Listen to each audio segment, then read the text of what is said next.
Let's fill out the North Dakota ATV bill of sale together, and do it in a way that holds up when it's time to register the ATV and transfer the title. Start at the top with the date of sale. Then the seller's details.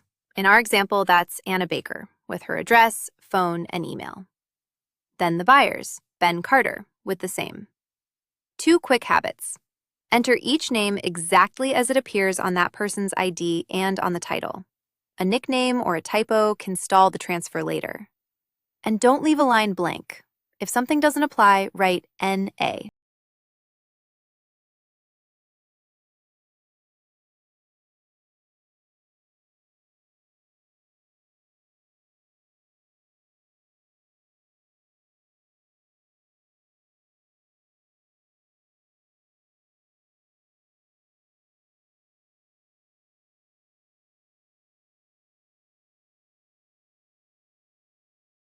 Next, describe the ATV, the make and model and the year.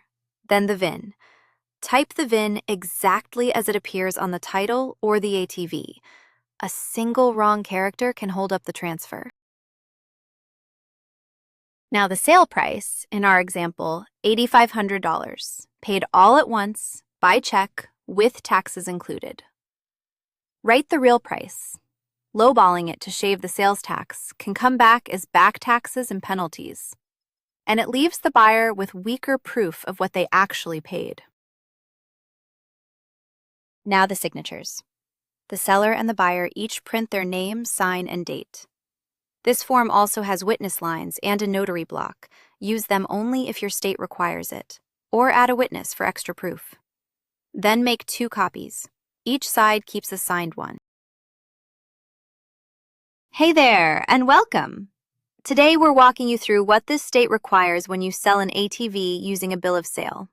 So let's get right into it. First, you'll need a bill of sale, or an affidavit of ownership. One of those 2 documents is required to complete the transaction.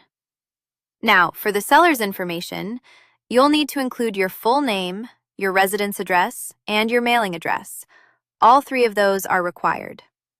On the buyer's side, you'll need to include the buyer's legal name. Make sure that's written out exactly as it appears on their official documents. You'll also need to include the date of sale, the vehicle identification number, and the sale price. All of these must appear on the bill of sale. This state also requires odometer disclosure information. Remember, this is general information, not legal or tax advice.